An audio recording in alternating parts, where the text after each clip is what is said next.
आदाब। KP news 24/7 में आपका स्वागत है। मैं हूं मुस्तफ़ा आदिल। देखते हैं इस वक्त के मुख्य समाचार। भाजपा को हराकर कर्नाटक की सत्ता में वापसी करना कांग्रेस का इकलौता एजेंडा, कांग्रेस के प्रदेश अध्यक्ष डीके शिवकुमार ने कही ये बात। कर्नाटक के धारवाड़ जिले का एक गांव आश्चर्यजनक, जहां पर कोरोना की दूसरी लहर में एक भी संक्रमित केस नहीं। गांव वालों को इस घातक संक्रमण की भी कोई सूचना नहीं। कोविशील्ड टीके का असर, फैल रहा गुलियन-बेरी सिंड्रोम, कमजोर हो रही चेहरे की मांसपेशियां। स्टडी में किया गया ये दावा। सुप्रीम कोर्ट का सभी राज्य बोर्डों को आदेश, 31 जुलाई तक 12वीं का रिजल्ट घोषित करें। तृणमूल कांग्रेस की सांसद नेमी चक्रवर्ती का खुलासा, मुझे फर्जी वैक्सीन कैंप में लगाई गई नकली कोरोना वैक्सीन। कांग्रेस अध्यक्ष सोनिया गांधी ने टीकाकरण की रफ्तार को लेकर जताई चिंता, तीसरी लहर की तैयारी पर दिया जोर।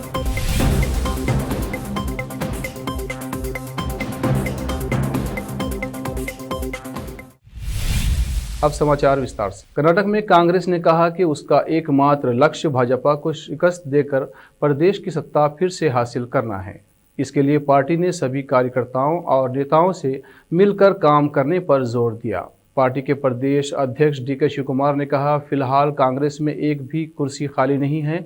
हमारी दौड़ भाजपा को हराकर कांग्रेस को फिर से सत्ता में वापस लेने की है। दूसरे मुद्दों में उलझने की बजाय हमें भाजपा के खिलाफ एकजुट होकर लड़ने और उसे हराने की ज़रूरत है। हमें एक साथ मिलकर काम करना होगा। लोग, कार्यकर्ता और नेता सभी भाजपा को हराना चाहते हैं। शिवकुमार ने दिल्ली का दौरा किया था और कांग्रेस के पूर्व अध्यक्ष राहुल गांधी और राज्य प्रभारी महासचिव रणदीप सिंह सुरजेवाला सहित पार्टी के केंद्रीय नेताओं से मुलाकात की थी। इस मुलाकात के दौरान उन्होंने राज्य के घटनाक्रमों, संगठनात्मक मामलों और नेतृत्व के मुद्दों पर सिद्धरामैया के समर्थक विधायकों द्वारा खुले बयानों पर चर्चा की थी। कर्नाटक के धारवाड़ जिले का एक गांव कथित तौर पर कोरोना वायरस की दूसरी लहर से अप्रभावित रहा। इस गांव में एक भी घातक संक्रमण की सूचना नहीं है। खबर के अनुसार धारवाड़ का अल्लापुर गांव कोविड-19 मुक्त है। इस गांव में कोरोना संक्रमण का एक भी मामला दर्ज नहीं हुआ है। अल्लापुर ग्राम पंचायत में कोविड-19 टास्क फोर्स के अध्यक्ष मल्लिकार्जुन राडर ने कहा, गांव में कोविड-19 का एक भी मामला सामने नहीं आया है। गांव के लोगों ने बताया कि टीवी और समाचार के जरिए ये जरूर मालूम चला कि कोरोना महामारी की दूसरी लहर के कारण देश में लाखों लोग प्रभावित हुए और हजारों लोगों की जानें चली गईं। उन्होंने कहा कि कोरोना मामले को लेकर पूरे गांव में जागरूकता रही और लोगों ने सारे नियमों का पालन किया। गांव में एक होटल का संचालन करने वाले शिवलिंग अंगदी ने बताया कि अब तक हमारे गांव में कोरोना पॉजिटिव मामला सामने नहीं आया। हम सभी गांव वालों ने सरकार की गाइडलाइन का पालन किया। दुकानें और होटल बंद रखे। लोगों ने भी आपस में दूरी को बनाए रखा और गांव में किसी ने भी अन्य दूसरे गांव का दौरा नहीं किया। तेलंगाना पुलिस के कांस्टेबल M.E. खलील बने जीवन रक्षक। पुलिसकर्मी ने पीड़ित को प्राथमिक उपचार प्रदान किया, जो एक सड़क दुर्घटना में घायल हो गया था और कोमा में था। पुलिसकर्मी ने घायल युवक के दिल को 1 मिनट के लिए दबाया, जिसके बाद उसका दिल काम करने लगा। स्थानीय लोगों को बहुत आश्चर्य हुआ। सोशल मीडिया पर नज़ारा देखने वाले डीजीपी महेंद्र रेड्डी ने ट्विटर पर पुलिस कांस्टेबल खलील को बधाई दी है। तेलंगाना के डीजीपी महेंद्र रेड्डी ने ट्विटर पर करीमनगर पुलिस स्टेशन के कांस्टेबल M.A. खलील को सड़क दुर्घटना में घायल युवक को बचाने के लिए समय पर कार्रवाई करने के लिए बधाई दी। चलते चलते वो एक तेज रफ्तार मोटरसाइकिल की चपेट में आ गया था और बेहोश हो गया था। करीमनगर के पुलिस आयुक्त V.B. कमलासन रेड्डी ने सुझाव दिया कि कांस्टेबल खलील के इस अच्छे काम को एक उदाहरण के रूप में लिया जाना चाहिए। खलील को उनके कार्यालय में CP द्वारा 1000 रुपये के नकद पुरस्कार से सम्मानित किया गया। हैदराबाद एम्स के डॉक्टर NCK रेड्डी ने एक व्यक्ति की जान बचाने के लिए 3000 रुपये नकद प्रदान किए।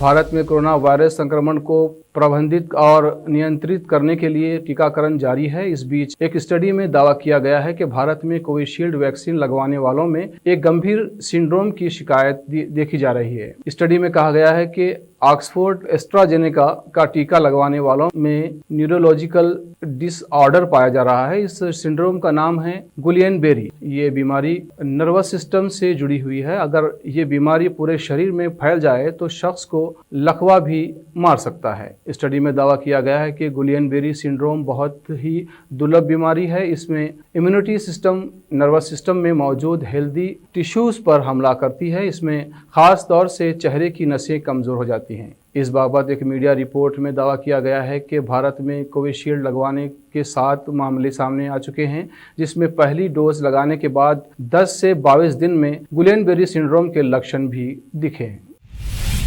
ज़्यादातर राज्यों ने अपनी कक्षा 12वीं की बोर्ड परीक्षा रद्द कर दी है। ऐसे में सुप्रीम कोर्ट ने उन सभी राज्य बोर्डों को आदेश दिया है कि 31 जुलाई तक 12वीं का रिजल्ट घोषित करें। सुप्रीम कोर्ट ने कहा, जिन राज्यों ने अभी तक आंतरिक मूल्यांकन की स्कीम तैयार नहीं की है, उनके पास 10 दिन का समय है। इससे पहले केंद्रीय माध्यमिक शिक्षण बोर्ड ने सुप्रीम कोर्ट को बताया था कि उसकी योजना है कि कक्षा 12 के छात्रों के लिए मूल्यांकन मानदंड कक्षा 10वीं और कक्षा 11वीं के परिणामों पर आधारित होगा। सीबीएसई ने बताया कि 12वीं का कुल अंक पिछली परीक्षाओं के प्रदर्शन पर आधारित होंगे। बोर्ड ने बताया था कि रिजल्ट 31 जुलाई तक जारी कर दिए जाएंगे। वहीं उत्तर प्रदेश के उप मुख्यमंत्री दिनेश शर्मा ने लखनऊ में कहा था कि यूपी बोर्ड कक्षा 10वीं और 12वीं के परिणाम और मार्कशीट जुलाई में घोषित की जाएंगी। आपको बता दें कि उत्तर प्रदेश माध्यमिक शिक्षा परिषद यूपी-एमएसपी ने 20 जून को कक्षा 10वीं और 12वीं के छात्रों के मूल्यांकन के लिए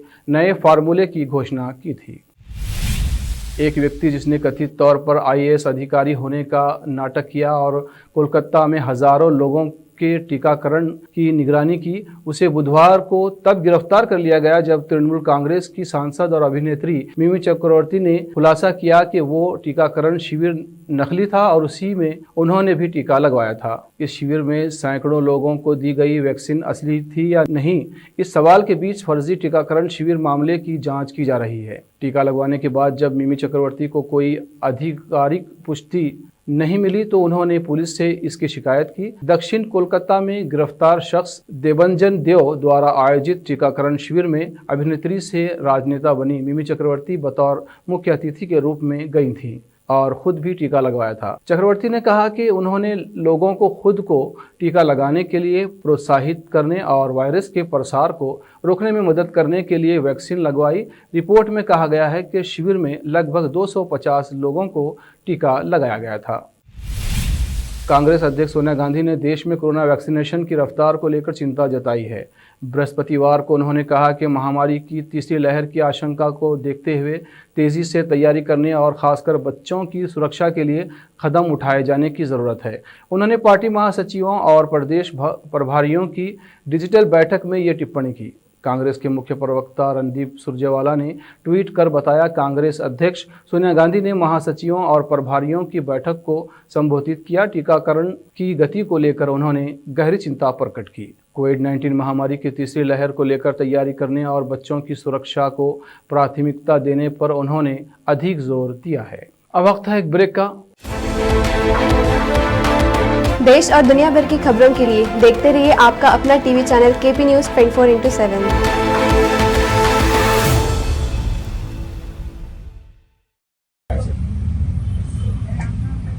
हेलो, हाँ, अरे मेरी बातचीत हो गई यार खान साहब से। तुम बार बार फोन करने का कोई मकसद ही नहीं है। छोड़ दो, तुमको पूरे सर्वर नंबर मालूम है। आओ भाई, हमारे पास 6 से 6 है, सब पीसफुल है। मैं करता हूँ। अरे भाई, कौन सी न्यूज जेन्युइन है, कौन सी न्यूज फेक है, कौन सी न्यूज नई है, कौन सी न्यूज पुरानी है, समझ में नहीं आ रहा। एक पे बता रहा 30 जनों को मारे, एक पे बता रहा 15 जनों को मारे। क्या है सही है, क्या गलत है, समझ में नहीं आ रहा। 1000 कंधों में नहीं जाना।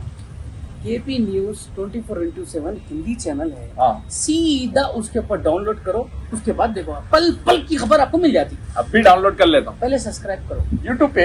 यस, आप लोग भी KP news 24/7 Hindi news channel है, इसको सब्सक्राइब करिए, अप टू डेट रहिए, जल्दी कीजिए। केपी चैनल के निर्देशक और नूर शिक्षण संस्थान के अध्यक्ष मोहम्मद अयाज खान ने एक बार फिर आगे आकर जरूरतमंदों की तरफ मदद का हाथ बढ़ाया। राज्य में अप्रैल माह से लॉकडाउन की स्थिति बनते हुए अब जब संपूर्ण लॉकडाउन किया गया है, ऐसे में रोज काम करने वालों का रोजगार छिन जाने या अन्य कामकाज बंद रहने से परेशान चल रहे लोगों को अयाज खान ने अपनी ओर से मुफ्त राशन किट वितरण किया। अयाज खान मुसीबत के समय लोगों की मदद के लिए आगे आए हैं। वह हमेशा लोगों के कठिन समय में उनकी किसी न किसी प्रकार से बिना किसी भेदभाव से मदद करते आए हैं। बीदर में लॉकडाउन के शुरू होते ही उन्होंने लोगों को संकट का सामना न करना पड़े इसलिए राशन किट वितरण किया। शहर में विभिन्न क्षेत्रों में राशन किट वितरण कर रहे हैं। इसके अलावा खान साहब के कॉलेज तक पहुंचे जरूरतमंद लोगों को भी किट दिया जा रहा है। अयाज खान का कहना है कि लॉकडाउन के कारण लोगों में परेशानी और डर है। ऐसे में लोगों का कामकाज बंद रहने से कठिनाई का सामना कर रहे लोगों को परेशानी न हो, इसलिए सभी धर्मों के लोगों को यह राशन किट बांटे जा रहे हैं। देश और दुनिया भर की खबरों के लिए देखते रहिए आपका अपना टीवी चैनल केपी न्यूज़ 24/7।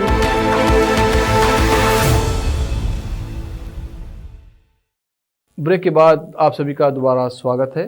देखते हैं आगे के समाचार। अंतर्राष्ट्रीय ओलंपिक दिवस 2021 के अवसर पर दिल्ली के मुख्यमंत्री अरविंद केजरीवाल और उप मुख्यमंत्री मनीष सिसोदिया ने ओलंपिक पदक विजेता कर्णम मल्लेश्वरी को दिल्ली खेल विश्वविद्यालय का पहला कुलपति नियुक्त करने की घोषणा की है। इस मौके पर मुख्यमंत्री अरविंद केजरीवाल ने कहा कि दिल्ली स्पोर्ट्स यूनिवर्सिटी का उद्घाटन हमारे लिए सपने के सच होने जैसा है। मुझे ये कहते हुए बहुत गर्व हो रहा है कि ओलंपिक पदक विजेता दिल्ली खेल विश्वविद्यालय के पहले कुलपति होंगे। उन्होंने कहा कि कर्णम मल्लेश्वरी के नेतृत्व में दिल्ली स्पोर्ट्स यूनिवर्सिटी में पढ़ने वाले छात्र भारत को दुनिया भर में प्रसिद्ध करेंगे। राष्ट्रपति रामनाथ कोविंद शुक्रवार को कानपुर आने वाले हैं। 15 सालों में ये पहला मौका होगा जब देश का कोई राष्ट्रपति रेल यात्रा करेगा। राष्ट्रपति यूपी में पुराने दोस्तों और रिश्तेदारों से मिलने आएंगे। राष्ट्रपति रामनाथ कोविंद दिल्ली से रेल यात्रा कर कानपुर पहुंचेंगे। ट्रेन में उनके लिए विशेष सैलून होगा जो सभी तरह की अत्याधुनिक सुविधाओं से लैस होगा। इस ट्रेन के लिए ट्रायल भी पूरा कर लिया गया है। कोविंद कानपुर में स्कूल के दिनों और समाज सेवा के शुरुआती दिनों के अपने पुराने परिचितों के साथ मुलाकात करेंगे। राष्ट्रपति भवन की ओर से बुधवार को बताया गया है कि राष्ट्रपति बनने के बाद कोविंद की अपने जन्म स्थान की ये पहली यात्रा होगी। वो पहले भी यात्रा करना चाहते थे लेकिन कोरोना वायरस महामारी के चलते ऐसा नहीं हो सका। कोविंद 25 जून को दिल्ली के सफदरगंज रेलवे स्टेशन पर विशेष ट्रेन से कानपुर के लिए रवाना होंगे। ट्रेन कानपुर देहात के झिंझक और रुड़ा में रुकेगी। यहाँ राष्ट्रपति स्कूल के दिनों और समाज सेवा के शुरुआती दिनों के अपने पुराने परिचितों से मिलेंगे। ये दोनों जगह कानपुर देहात में राष्ट्रपति कोविंद के जन्म स्थान परोंक गांव के निकट हैं। यहाँ 27 जून को उनके सम्मान में 2 समारोहों का आयोजन किया जाएगा। कांग्रेस नेता राहुल गांधी आपराधिक मानहानि के एक मुकदमे में अपना अंतिम बयान दर्ज कराने के लिए बृहस्पतिवार को सूरत की एक मजिस्ट्रेट अदालत में पेश हुए। गुजरात के एक विधायक ने मोदी उपनाम पर गांधी की टिप्पणी को लेकर ये मुकदमा दर्ज कराया था। सूरत से भाजपा के विधायक पूर्णेश मोदी ने बंधन्स की धारा 499 और 500 के तहत अप्रैल 2019 में गांधी के खिलाफ एक शिकायत दर्ज कराई थी। एक हफ्ते पहले सूरत के मुख्य न्यायिक मजिस्ट्रेट AN दवे ने मामले में अंतिम बयान दर्ज कराने के लिए गांधी को 24 जून को अदालत में मौजूद रहने का निर्देश दिया था। विधायक ने अपनी शिकायत में आरोप लगाया था कि गांधी ने 2019 में एक चुनावी रैली में ये कहकर पूरे मोदी समुदाय की मानहानि के सभी चारों का एक ही उपनाम मोदी कैसे है। कर्नाटक के कोलार में 13 अप्रैल 2019 को हुई चुनावी रैली में गांधी ने कथित तौर पर कहा था नीरव मोदी, ललित मोदी, नरेंद्र मोदी, इन सभी चारों का एक ही उपनाम मोदी कैसे है। राहुल गांधी ने कथित तौर पर जब ये टिप्पणी की थी तब वो कांग्रेस अध्यक्ष थे।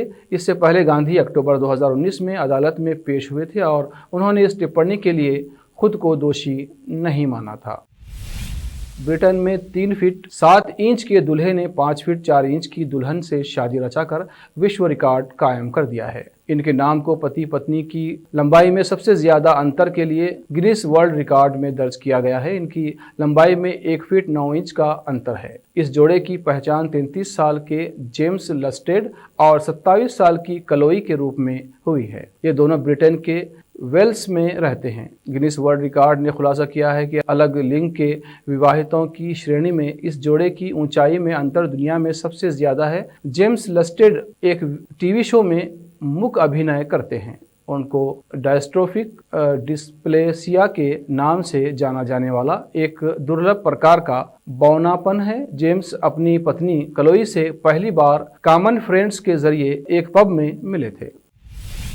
जयललिता के जीवन पर फिल्म करने के बाद कंगना रनावत अपनी आगामी फिल्म की तैयारी में लग गई हैं और ये फिल्म भी एक महान कही जाने वाली राजनेता और भारत की पहली महिला प्रधानमंत्री इंदिरा गांधी के जीवन पर बनेगी। एक्ट्रेस पूर्व भारतीय प्रधानमंत्री इंदिरा गांधी की भूमिका निभाने के लिए पूरी तरह तैयार हैं और इसकी झलक उन्होंने अपने सोशल मीडिया के जरिए अपने फैंस को दी है। फिल्म इमरजेंसी इंदिरा की तैयारियों की कुछ दिलचस्प तस्वीरें शेयर की हैं। फिल्म में कंगना रनावत भारत की पहली महिला प्रधानमंत्री इंदिरा गांधी का किरदार निभाते हुए दिखाई देंगी। कंगना इस फिल्म में खुद को इंदिरा की तरह दिखाने के लिए काफ़ी मेहनत कर रही हैं। किरदार के साथ न्याय करने के लिए कंगना ने प्रोस्थेटिक के लिए चेहरे के साथ साथ पूरी बॉडी का स्कैन दिया है। टेलीविजन का लोकप्रिय शो तारक मेहता का उल्टा चश्मा दर्शकों का खूब मनोरंजन करता है। शो के सभी किरदार अपने आप में बेहतरीन हैं। इसी शो में नट्टू काका का मजेदार किरदार निभाने वाले अभिनेता घनश्याम नायक इन दिनों कैंसर से लड़ रहे हैं। 77 साल की उम्र में भी घनश्याम नायक दर्शकों का खूब मनोरंजन करते हैं। कुछ दिनों पहले उन्हें अपने शरीर और गले पर कुछ स्पॉट्स दिखे थे, जिसके बाद डॉक्टर द्वारा उन्हें बताया गया था कि उन्हें कैंसर है, जिसकी जानकारी मिलते ही फैंस उनकी सलामती की दुआ कर रहे हैं। घनश्याम नायक के परिजनों का कहना है कि उनके कीमोथेरेपी सेशंस शुरू हो चुके हैं और अब वो काफ़ी हद तक ठीक हैं। वहीं घनश्याम नायक ने एक इंटरव्यू के दौरान कहा कि मेरी तबीयत ठीक है, लेकिन इलाज फिर से शुरू करना पड़ा। अभी मैं केमोथेरेपी के सेशन से गुजर रहा हूं। 4 महीने के बाद मैंने दमन में तारक मेहता का उल्टा चश्मा के लिए एक खास एपिसोड की शूटिंग की है। मेरा विश्वास करो, मुझे वहां बहुत आनंद हुआ। दूसरी तरफ नट्टू काका ने अपनी आखिरी ख्वाहिश बताते हुए कहा कि यदि मेरा निधन होता है तो मैं अपने मेकअप में ही मरना चाहता हूं। आखिर में फिर एक बार देखते हैं मुख्य समाचार। भाजपा को हराकर कर्नाटक की सत्ता में वापसी करना कांग्रेस का इकलौता एजेंडा, कांग्रेस के प्रदेश अध्यक्ष DK शिवकुमार ने कही ये बात। कर्नाटक के धारवाड़ जिले का एक गांव आश्चर्यजनक, जहां पर कोरोना की दूसरी लहर में एक भी संक्रमित केस नहीं। गांव वालों को इस घातक संक्रमण की भी कोई सूचना नहीं। कोविशील्ड टीके का असर, फैल रहा गुलियन-बेरी सिंड्रोम, कमजोर हो रही चेहरे की मांसपेशियां। स्टडी में किया गया ये दावा। सुप्रीम कोर्ट का सभी राज्य बोर्डों को आदेश, 31 जुलाई तक 12वीं का रिजल्ट घोषित करें। तृणमूल कांग्रेस की सांसद मिमी चक्रवर्ती का खुलासा, मुझे फर्जी वैक्सीन कैंप में लगाई गई नकली कोरोना वैक्सीन। कांग्रेस अध्यक्ष सोनिया गांधी ने टीकाकरण की रफ्तार को लेकर जताई चिंता, तीसरी लहर की तैयारी पर दिया जोर।